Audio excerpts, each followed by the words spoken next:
Welcome back with the second topic today in our program.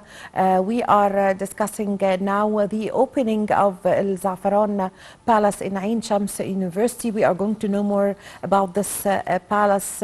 It's a very good, nice style and unique architecture of this era. It was built during the era of Khedive Ismail. We are going to know more about it after it has been renovated and restorated. Well, to shed more light on this, we have the pleasure to have with us over the phone Dr Elhamy El Zayat, tourism expert. Good morning, sir.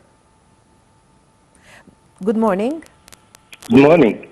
Well, Dr. Elhamy, now with one of the very unique and very special palaces in Egypt, El Zafaran Palace, which is located inside the Ain Shams University here in Cairo, after it has been restoration work and renovation work that took place there. It has been inaugurated. So give us an idea about the importance of it. And we know that the architecture who built the palace was an Italian architect who was called Antonio Lasciac, and it was built in the year 1901 until the year 1902. Well, I think that the most important thing are the contents of this palace or this museum, because it contains a few remnants of the Said period, which is the 26th dynasty of Psammetic I. This is interesting because this pharaoh tried to revive the ancient tradition of Egypt. He renewed many things, he renovated, and he was behind a lot of projects to restore the magnificence of ancient Egypt. The rest is about Muhammad Ali family, and this has been neglected for a long, long time. Although it is extremely important for the Renaissance of Egypt, starting 1805, when Muhammad Ali took power in Egypt.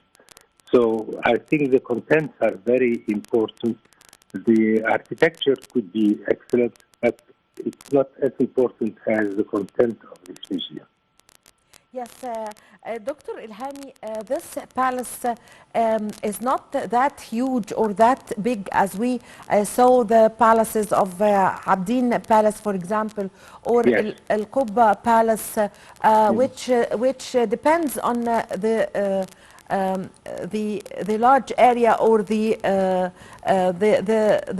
big place, which is a part of the architectural design. This palace is a little bit small, cozy, but it's full of details.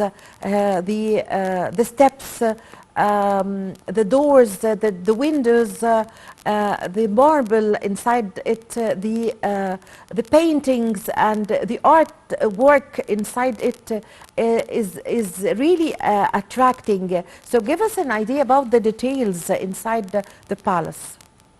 Well, as I said, the inside is beautiful. It's in terms, but it's Italian. If you come to the end, it is Italian. But it's good to have it, and to have many museums in Egypt, because if you go to Paris, for instance, you will find a museum for everything, including the stamps. There is the museum for the stamps, the museum for the coins. So it's good to have this kind of museum, and the architecture of the museum is very, very nice. Yes, definitely, it's nice indeed. And it shows that Egyptians always, even in the modern era, they have been thinking of having exhibition places, museums, nice architecture. If you see the nice building, which we call it from Ismail Pasha, in the center of the city, there was a big industry of building and since Ismail Pasha, the family of Muhammad Ali. So we see many types of architecture. It shows how rich was Egypt during this area, modern and ancient. And that's good to see it and to visit it. Now, the question is how many foreigners will it attract? It may not attract as many foreigners as we think it would, but it would attract those who are really interested in this art, and especially, I said again, in the Muhammad Ali era. This is very important because it was very much neglected throughout the past history of Egypt. Yes, Dr. Elhamy, this palace was built especially for the two princesses, Jananyar Hanem and Jecham Afat Hanem. That was built for the two, especially for the two princesses, and they were the wives of the Khedive Ismail. Give us an idea about the history of the time they spent there in this palace. Well, as I said, Egypt was trying to have a European look. Since Ismail Pasha, Egypt, and Cairo, Cairo especially, he wanted to give it a touch of Italian, French architecture. So, in this respect, this represents the architecture of Italy. But also, you could see that the furniture is also Italian. And this proves how much we are attached to foreign ideas, and we are really thinking of new concepts at that time. And it's good that women think of this and think of building such a small unit. And being small doesn't mean it's not important. Everything is important in history. Everything that reflects our Renaissance, our history, is important for Egypt. Yes, also inside the palace, we can see the first letter of the name of Khedive Ismail that is put inside a circle, inside a wreath with the royal sign and the royal crown and a crescent, symbolizing that this belongs to having the first name, the first letter of the name of Khedive Ismail. Yes, as I said, Khedive Ismail was a lot of attacks happened on Khedive Ismail because of his overspending and indebting Egypt to the foreign countries. Nevertheless, it pays back now. I mean, everything doesn't pay back immediately, but it pays back now because it shows the interest and the finesse, like we say, of the rulers at the time. And I think Ismail Pasha was one of the most important rulers because beside all this, he was interested by agriculture. He reclaimed 4 million fedans in Egypt. I mean, this man was not anything. So besides the architecture and his importance, he has done a lot for Egypt.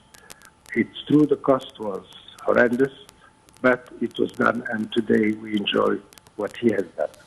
Yes, Dr. Elhamy, what would the inauguration and restoration work that took place inside the El Za'faran Palace would add to the map of palaces here in Egypt? Absolutely, because, the most important thing is that we let the people who work in tourism know about it. It's important that they organize visits for the people working in tourism so they can really appreciate firsthand and describe it the way it should be described. Because, every time we send a tentative program to a client, if the people haven't seen it, it's very difficult for them to describe it. They can take it from books, but it's not enough. They have to see and appreciate. So I think it's crucial that the university organizes trips to travel companies I don't say hotel, I say just specifically travel agencies and the people who are really writing the proposals, because this is how we can spread it all around the world. Yes, I thank you very much for your time. Thank you for your valuable information, Dr. Elhamy El Zayat, tourism expert. Thank you very much for joining us over the phone. Well, with this, my dear viewers, we come to the end of this episode of our program, The Breakfast Show. My name is Amal Mukhtar. Thank you for watching.